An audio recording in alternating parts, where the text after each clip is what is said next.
So right now, Detroit's on pace. The Detroit Lions are on pace to score the most points in the history of the NFL. Who's the quarterback? Jared Goff. And what's remarkable, not that he leads the NFL in completion percentage or passing touchdowns. He's on his 7th offensive coordinator, and he's had one bad season with Jeff Fisher. Every other coach has worked. 2 head coaches, 7 coordinators. And I said this when he came out. He's durable as hell. Guy never gets hurt.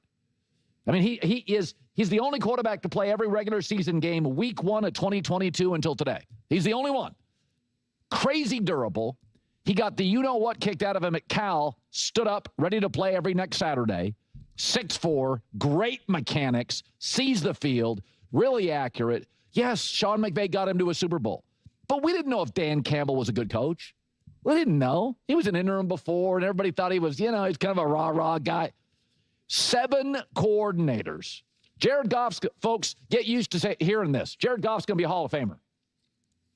Absolutely going to be a Hall of Famer. No question. No question is going to be a Hall of Famer. He plays in rhythm. He plays in structure. He got great genetics. His dad played in the bigs. Jared Goff is going to be a Hall of Famer. You're going to have to, you guys out there, this is not the NBA where style points matter. I mean, Westbrook is a guard that can't shoot. He'll make the Hall of Fame and should. Because his stylistically, Russell Westbrook athletically is so memorable and so unique, he should make the Hall of Fame. But he's a guard that doesn't shoot particularly well, which is okay if you're a power forward in the 70s, but you want your guards to shoot well. And that's not a knock on Westbrook, first ballot Hall of Famer. But a lot of you guys get caught up on style. That this is not the NBA. Style doesn't matter. Style matters in basketball. Basketball is a more artistic sport. Oh, my God. Basketball, everybody's jump shot. Birds look different than Kobe's, look different than Michael's, look different than Dr. J, look different than Steph Curry. It's a style sport. It matters. You can be a Hall of Famer and never win a playoff game. But in the NFL, you can't. You got to win playoff games. And so I know this. You think this is an outrageous comment. I have seen Goff go back to the game in which Jared Goff, as a Ram, outdueled Patrick Mahomes. And go look at Jared Goff's receivers in that game. There was no Puka, right? So Jared Goff's a really good player. And here's another thing. Have you ever noticed with Jared Goff that his coordinators get head coaching jobs? He's like a stimulus package. Every coordinator he has, everybody's like, man, that's a good coordinator. Yeah, because they have Jared Goff. Right now, he's completing over 75% of his throws. Well, he's got a good O-line. So do the Colts. So do the Denver Broncos. So do the Philadelphia Eagles, and they can't get their offense right. Philadelphia's got the best offensive line in football. They can't pass. They can't run. Jared Goff's completing 75% of his throws. The Eagles do not have the best O-line in the NFL.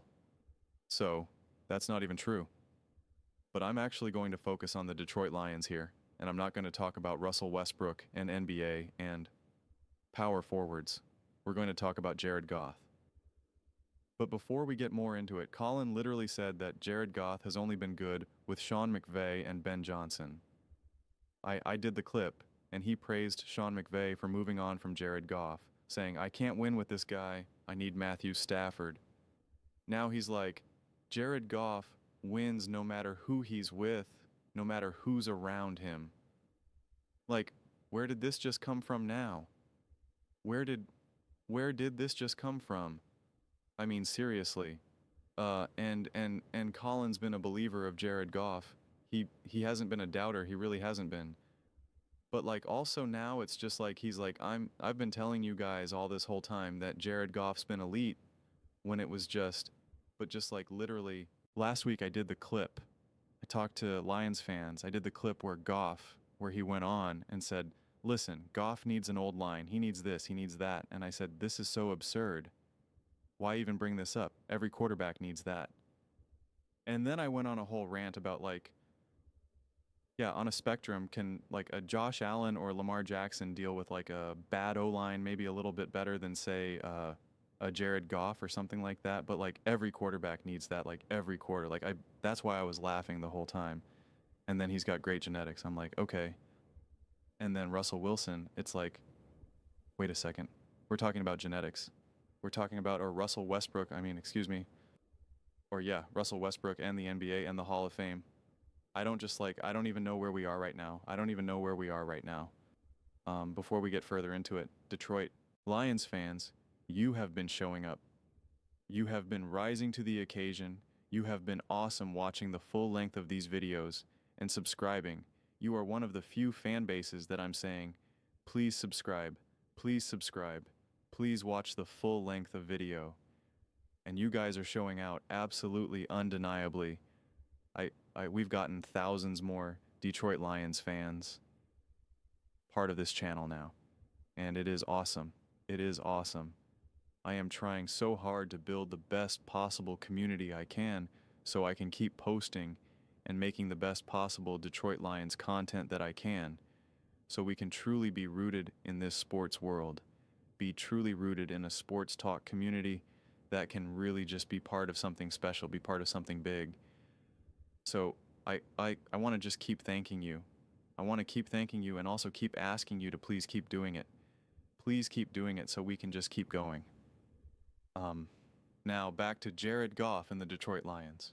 This game right now is everything to me. I've said this many times. You guys know I'm a huge Detroit Lions believer, and you guys are going to love. I have my power rankings that will be posted at 3:34. I forget what time it is, and also depending on where the heck you are in the country. But you're going to like what I have to say there. But to me, this is just who I am as a person, as a football fan, as someone who, watches these games and tries to get to the truth as much. I've said this a million times, especially this has been part of the Lions' resume, because they beat up on such bad teams all the time. And so it's just like that means not as much to me. And so, yeah, they're on pace of the second most points in NFL history. It's just like, yeah, I expect them to be able to do that. I expect them to be able to do that. They're obviously great enough. And someone like a Dan Campbell gets this team so well prepared that the risk or the likelihood of them playing kind of okay against like the Cleveland Browns, the Carolina Panthers, whatever team you want to use, it's like non-existent. So that's always going to elevate what they can achieve and succeed, and when you look at a whole season, especially analytically and statistically, this game right here against the Kansas City Chiefs, we saw what the Jags did against the Kansas City Chiefs. We saw what the Jags did. And at this point then, there would be zero excuse for the Detroit Lions not to just control that game start to finish. Unless we see absolute heroics out of Patrick Mahomes. Even if we do, this offense should still be able to be like, dude, Trevor Lawrence is out there having game-winning drives. Like, we're not even going to need that. Like, that's what this Kansas City Chiefs versus Detroit Lions game has become to me right now. As the season has unfolded, I'm like, the Detroit Lions should be in control of this game start to finish. And that's why I'm so excited to see these coordinators now, because these coordinators have been impressing me. But now they're going up against the best coaching staff that they've gone against ever, right? You're going up against Andy Reid and Spags right now. That is going to be such a fascinating opposing coordinator. Chess match. That's what I want to see. That's what I want to see. This new offensive play caller for the Detroit Lions. I want to see what does he have in store for Spags and this Kansas City Chiefs defense. And this Lions defense has been playing really, really well. What do they have in store for Patrick? Or can they make Patrick Mahomes' life miserable? Can they make it more difficult? Like, these are real questions that need to be answered. Real questions. And so if the Detroit Lions can prove their dominance, if they can prove how great they are, shouldn't they be able to beat the Kansas City Chiefs in a way that the Philadelphia Eagles did in the Super Bowl? I'm not saying it has to look exactly like that, but shouldn't it have flavors of that? I mean, the Chiefs are favored. The Chiefs are favored in this game. And people are increasingly saying that this Detroit Lions team is a juggernaut, is the top most complete team in the NFL. And it feels like if you still had the exact same coordinators that you had last year, that the Lions would be favored. But people are kind of like, that Packers game, and well, they did beat a couple bad teams, and it's like, yeah, it's all true, and it's all okay. I always try to say this to fans, like, you don't have to have all the answers right now. Like, I made a video where I was just like, Yeah, I want to see what these coordinators look like against better coaches, better teams. I've seen the Detroit Lions beat up on bad teams. I want to see them play better teams.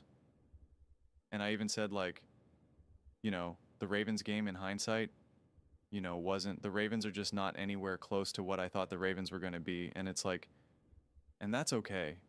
It's okay.